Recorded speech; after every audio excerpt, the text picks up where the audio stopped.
Olá! Sejam bem-vindos ao audiobook Ressoar Páginas da Vida, aonde cada capítulo que lemos será comentado e estudado aqui com vocês. Mas antes de começar esse capítulo, vou te pedir para que se inscreva aqui no canal e ative o sininho para notificações. Agora, fique com a leitura deste livro. Olá, como vocês estão? Chegamos ao capítulo 10 do livro Eu, Meu Pavio Curto e Deus, de Elisa Bevere. E o capítulo 10 desse livro tem o nome, O Poder da Confissão. Quando eu viajo e dou palestras, muitas mulheres queridas compartilham comigo que, antes de me ouvir falar e antes de enxergar a si mesmas no espelho da sua vida, não se haviam dado conta do tamanho da ira que elas tinham. Muitas vezes choram e contam que não vem a hora de ir para casa e pedir perdão para poder recomeçar. Talvez você esteja se sentindo dessa forma. Talvez tenha percebido de si mesma, em minhas palavras, que parece muito com a sua história e anseia por recomeçar. Você imagina que este livro foi parar em suas mãos por acaso? Ou, no nosso caso, né, gente, que essa leitura você está ouvindo por acaso? Não, creio que foi pelo propósito divino. Quando encontramos outro cristão cuja vida foi tocada em uma área que corresponde à nossa necessidade, a fé cresce e a esperança se renova. Colocamos o pé na água e nosso coração trêmulo pergunta: Deus, é o Senhor que está falando? Há algo que o Senhor pode fazer por mim?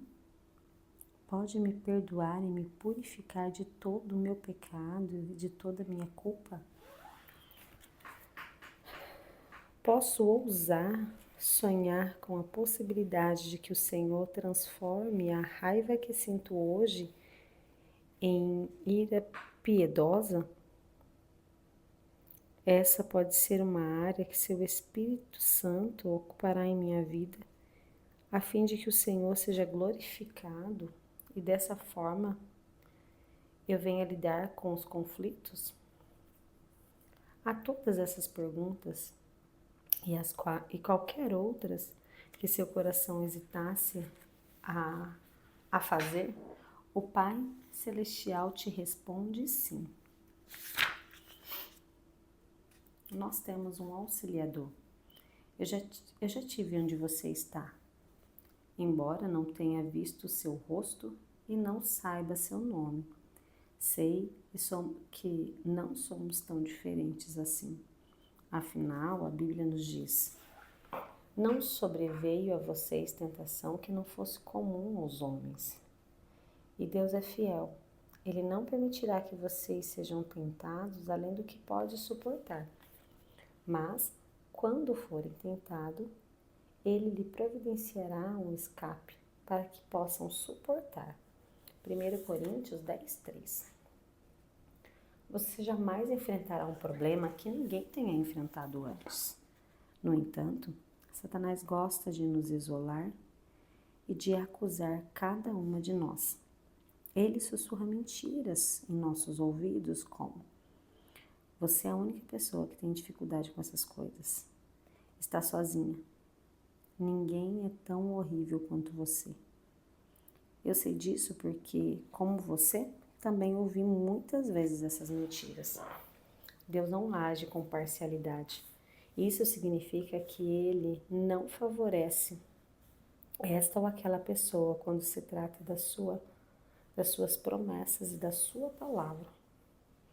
Em Atos 10, 34 e 35 diz: então Pedro começou a falar: agora percebo verdadeiramente que Deus não trata as pessoas com parcialidade, mas de todas as nações aceita tudo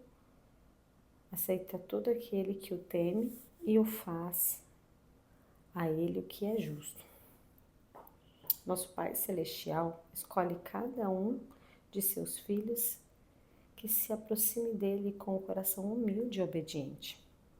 Lembre-se de que o Senhor não aceita os orgulhosos e nem os arrogantes, mas sim quebrantados e contritos.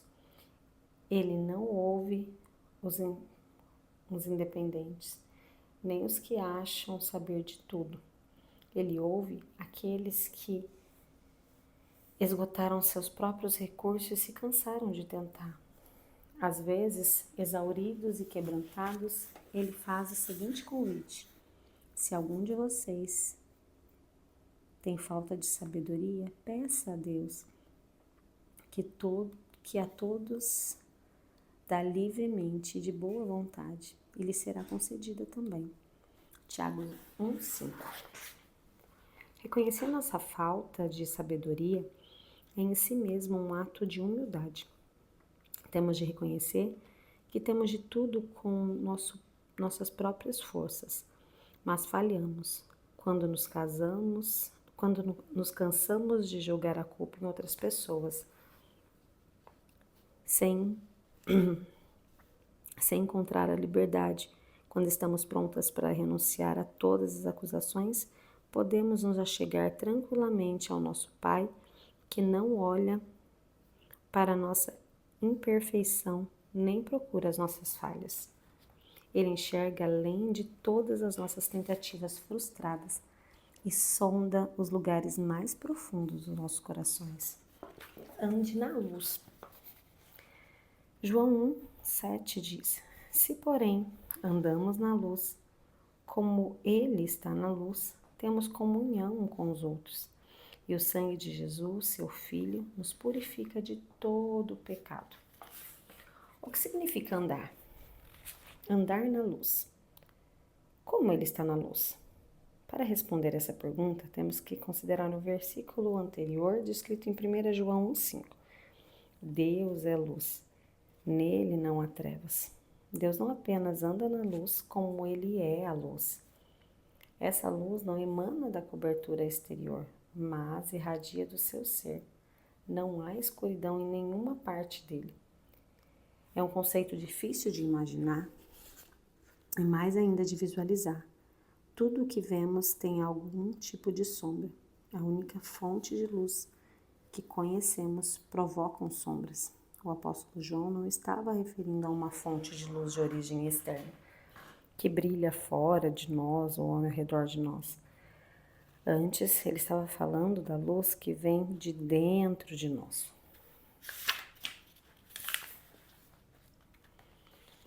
Não estava se referindo à luz física, mas à luz do nosso espírito. Embora no céu, como aconteceu com Moisés, talvez seja fisicamente visível. Andamos na luz nesse mundo de sombras e escuridão ao viver com pureza de coração. Removemos áreas de trevas nas nossas vidas ao permitir que o sangue de Jesus nos purifique.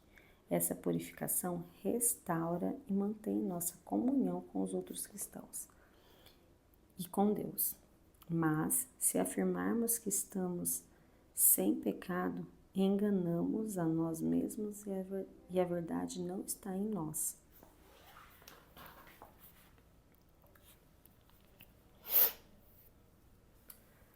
Como afirmamos que estamos sem pecado? A maioria de nós já fez isso sem perceber. Quando nos justificamos, jogamos a culpa em outras pessoas ou inventamos desculpas para o nosso comportamento. Afirmamos que essa carência que essa essência, que somos irrepreensíveis, podemos observar as dinâmicas em nossas conversas. Sim, muito. Sei que não deveria ter feito, mas você me tira do sério quando faz isso. A maioria de nós conhece bem essa linha de raciocínio. De uma forma ou outra, seguimos esse roteiro desde a infância. Então, não é, contudo, um pedido de desculpas. É uma forma de responsabilizar as outras pessoas. Não assumimos responsabilidades por nossas ações, nem nos arrependemos delas. Estamos apenas dizendo, sinto muito, mas você me irrita. A culpa é sua. Você me fez ficar com raiva e acabou sofrendo as consequências. Eu não tive escolha. Você me fez perder as estribilhas. De acordo com 1 João 8, quando seguimos esse roteiro e afirmamos que estamos em pecado, entregamos a nós mesmas. A verdade não está em nós. Uma coisa é conhecer a verdade e a outra, bem diferente, é vivê-la. Os fariseus eram especialistas da verdade, mas faltava-lhe o espírito da verdade. Lemos em Salmo 19, 105. A tua palavra é lâmpada que ilumina os meus passos e a luz que clareia o meu caminho. Os fariseus tinham um grande conhecimento, mas andavam em trevas. Jesus os chamou de sepulcros caiados, cheios de ossos dos mortos. Por fora pareciam iluminados, mas por dentro estavam cheios de escuridão e fedor de morte. Por meio dos seus cargos e das realizações de rituais, justificavam a sua cobiça de forma cruel e usavam a palavra de Deus. Cobriram-se de falsidade. No entanto, Deus não está à procura de cargos ou rituais. Não se impressione com título ou com o louvor de homens. Ele quer mãos limpas e coração puro, obtidos por meio da humildade, transparência e honestidade. 1 João 1,9. Se confessarmos os nossos pecados, Ele é fiel e justo para perdoar os nossos pecados e nos purificar de toda injustiça. 1 João 1,9. Jesus purifica aqueles que confessam. Trata-se mais uma vez de uma referência a andar na luz. A confissão faz incidir luz sobre um problema. Confessar é reconhecer, relatar, responsabilizar, admitir, descarregar um peso. Quando confessamos, deixamos de arrastar conosco o peso das trevas. Assumimos a responsabilidade e aceitamos nossa parcela de culpa. Tenho que admitir que houve ocasiões em que inventei desculpas até mesmo para Deus. Senhor, eu sei que não deveria ter cometido, mas essa pessoa me fez perder a compostura.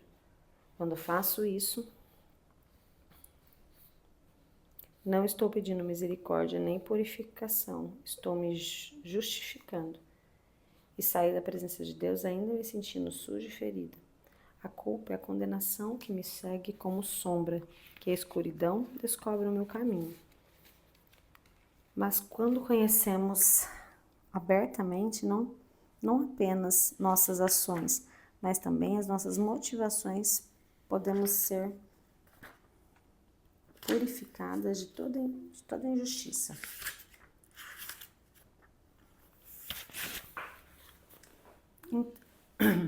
Deus perdoa nossos pecados e nos purifica. Pouco tempo atrás, comprei para nosso filho Alexandre uma camiseta nova que ele queria muito. Infelizmente, na primeira vez que ele a usou, derramou alguma coisa nela. Então, trouxe a camiseta para casa, mostrou-me a mim, olhou-me em seus grandes olhos castanhos e disse: "Sinto muito, mãe." Não deu nenhuma explicação, não culpou ninguém, apenas disse: "Sinto muito, mamãe." Como eu poderia ficar brava? Sabia que ele estava chateado por ter manchado a camiseta. "Não tem problema", disse eu. "Vou tentar resolver isso e tirar essa mancha." Ele foi bastante honesto sobre o que havia acontecido e cativante. Resolvi lavar algumas roupas de imediato. com 4 meninos e encontro roupas para lavar a qualquer momento.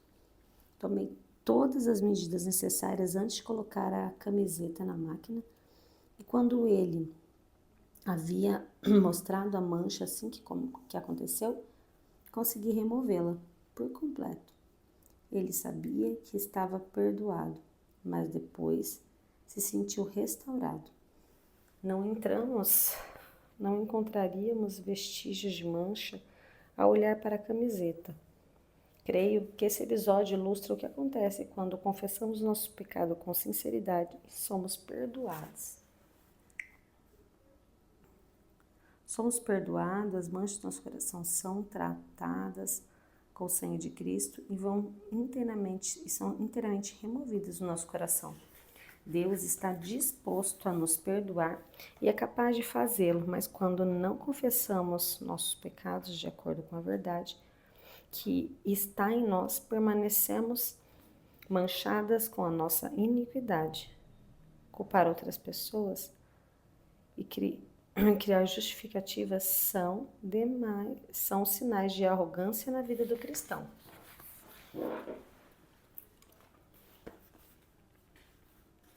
A palavra de Deus diz que não há nenhum justo, nenhum sequer.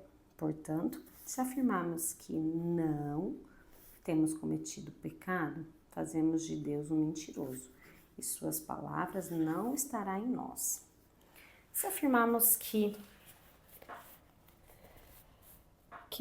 não temos pecado, contradizemos a palavra de Deus. Quando chamamos de fraqueza aquilo que Deus nos chama de pecado, dizemos que ele é mentiroso. Quando afirmamos que é impossível obedecer a sua palavra, segundo a qual não há tentação que não possamos vencer em Cristo, contradizemos Deus e fazemos dele um mentiroso. É fundamental que sejamos honestas diante dele e mostremos o que temos de melhor e de pior. Não há segredo e motivação sombria em nosso coração que ele desconheça. Ele nos conhece melhor do que nós mesmos. Portanto, confessar não é uma questão de informar a Deus, mas negar a nós mesmos e concordarmos com a palavra de Deus que diz a verdade. Muitas vezes, a confissão pode ser dolorosa, como foi para mim quando deslumbrei pela primeira vez a desgraça que era a minha raiva em todas as suas questões. Talvez você esteja sentindo uma dor parecida nesse momento. E talvez tenha medo de não conseguir mudar. Verdade. Muito provavelmente você não conseguirá mudar. Sem a palavra de Deus e a justificação dele, a maioria de nós tem grande dificuldade de mudar pelo próprio hábito. Você já tentou com suas próprias forças e falhou. Agora é hora de deixar Deus fazer as coisas do jeito dele. É importante não imaginar que Deus pode fazer no futuro com base naquilo que você fez no passado. Deus não é limitado por suas falhas.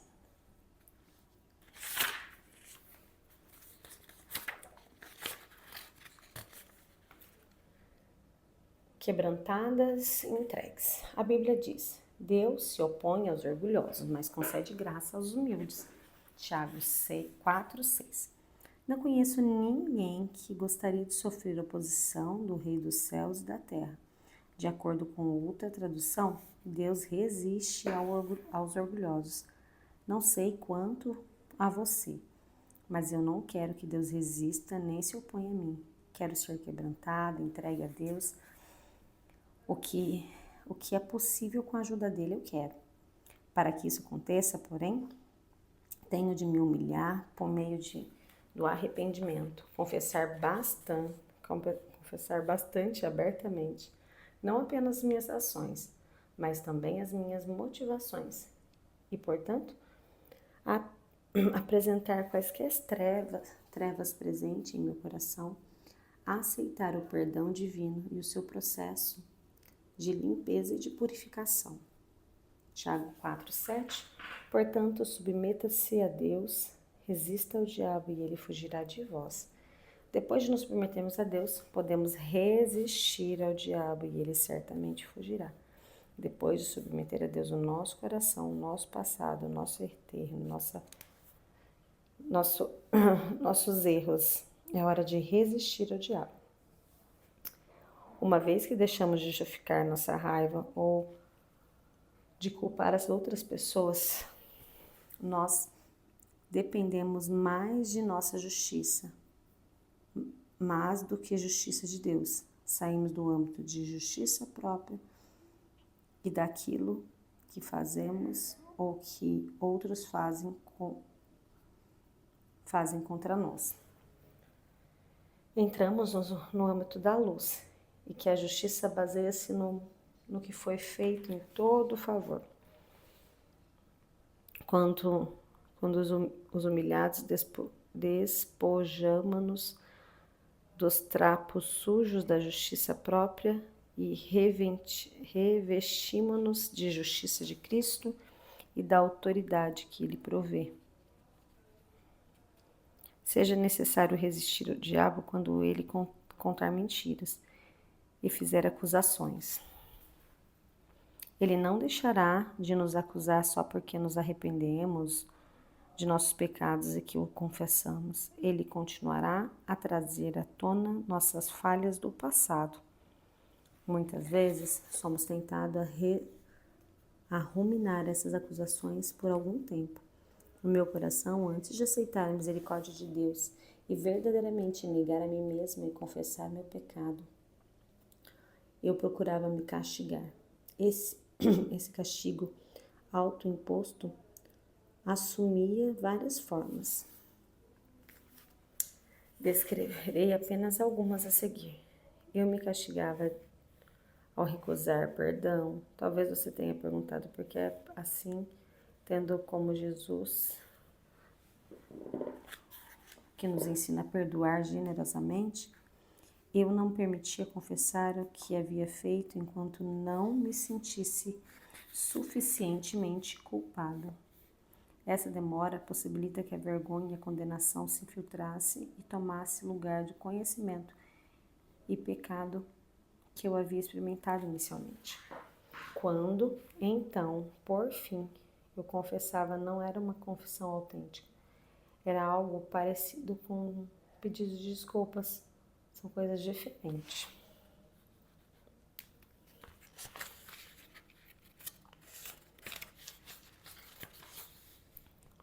Você percebeu que quando escrevi confissão anteriormente nesse capítulo, não mencionei pedir desculpas? Há uma grande diferença entre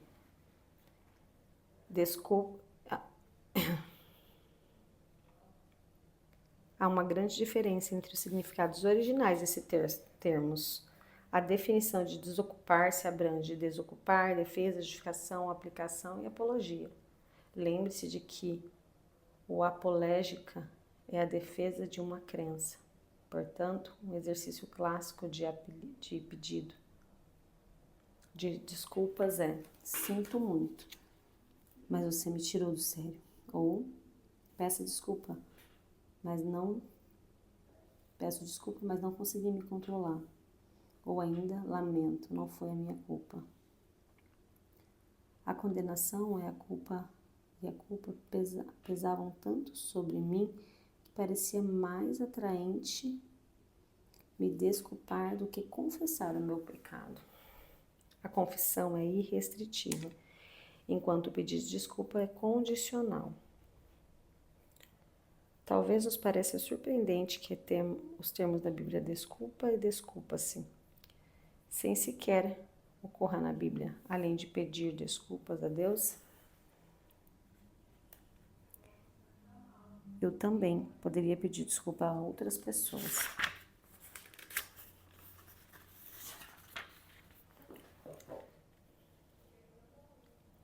Confissões, por sua vez, preparam o terreno para o perdão, pois reconhecem que ele é necessário, não desculpas. É o perdão. Quanto mais adiamos a confissão a Deus, mais profundamente a culpa fica agravada em nossa alma. Não é muito diferente da mancha da camiseta do meu filho. E se ele estivesse ficando com vergonha, eu não tivesse trazido a camiseta manchada para mim de imediato, mas a tivesse escondido debaixo da cama ou simplesmente jogado no cesto de roupas sujas. A mancha teria tido tempo suficiente para fixar nas fibras do tecido e teria sido bem mais fácil removê-las. É o que as ações deles teriam mostrado. Se ele tivesse escondido a camiseta de mim, eu teria imaginado que ele havia ficado com medo da minha reação.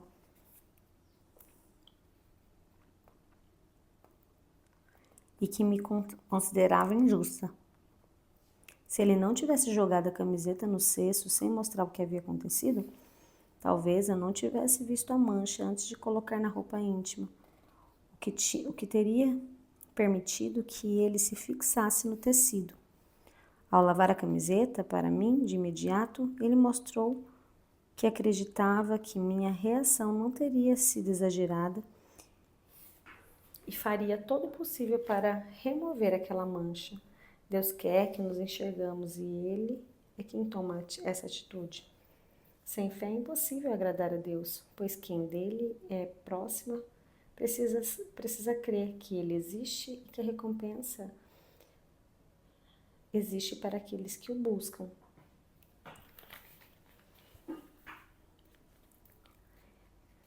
Eu me alegrei de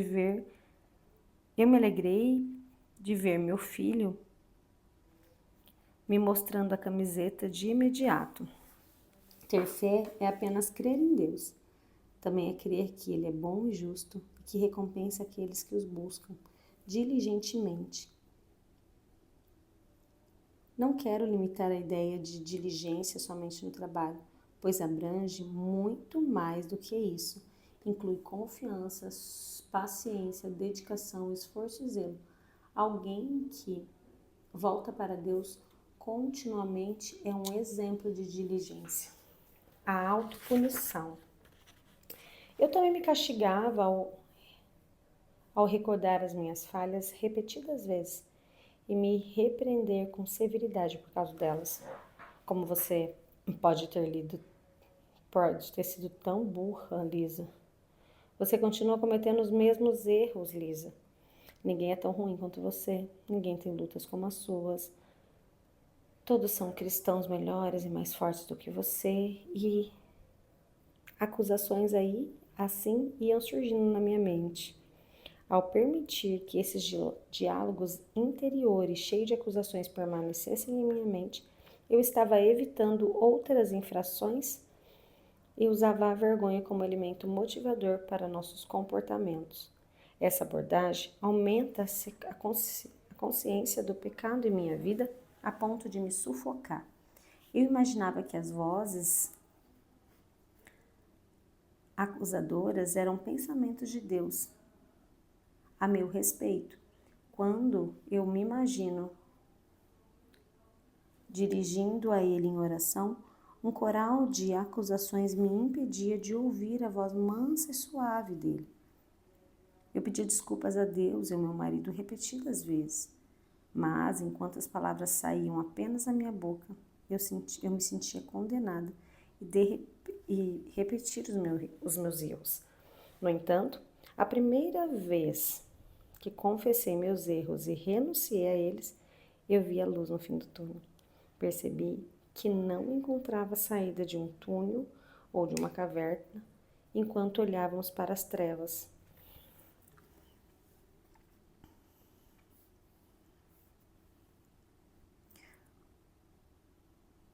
Mas a descobríamos quando nos movimentávamos em direção à luz. Confissão não é desculpas, é o que nos leva à direção da luz. Outra forma de autopunição era permitir que essa culpa se infiltrasse em meu relacionamento com meu marido e com Deus. Eu imaginava que eles não haviam me perdoado de verdade. Afinal, como poderia eu mesma ainda não havia me perdoado?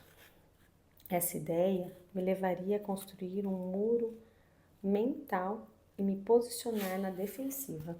Deus não diz, castigue-se, martirize-se, e quando tiver pago o preço, venha a mim. Não, ele não disse isso. Ele deseja que não pequemos mais quando ficamos irados. Ele deseja que o sol não se ponha sobre a nossa ira para que as outras pessoas para que outras pessoas tenham paz em relação a nós mesmas. Em Atos 3, 19 e 20 diz: Pedro se dirigiu aos mesmos judeus que pediram a crucificação do seu Senhor. Arrependam-se, pois, e voltem para Deus, para que os seus pecados sejam cancelados, para que venham tempos de descanso da parte do Senhor. Nessa passagem, Pedro fala a uma grande multidão, mas sua mensagem tem a aplicação própria em sua vida. Quando nos arrependemos, em vez de nos desculpar, nossos pecados são cancelados e nos experimentamos descanso em Deus, no relacionamento com o Senhor. Somos lavados de toda a impureza. Então, não há mais refrescante do que um banho completo. Tratamos da nossa confissão de Deus, em seguida falaremos sobre a nossa confissão a outras pessoas. Vamos orar? Pai Celestial, dirige-me ao Senhor em nome de Jesus.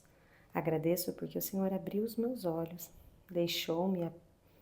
deixarei de apenas pedir desculpas e confessarei a minha parcela de responsabilidade. Permitirei que o Senhor remova todas as manchas que há em mim. Agradeço porque não restará nenhum vestígio delas. Agora peço ao Senhor que me revigore. Sopre o vento do seu espírito sobre os ossos secos da minha vida. Leva-me com a água da sua palavra. Amém. E assim finalizamos o capítulo 10.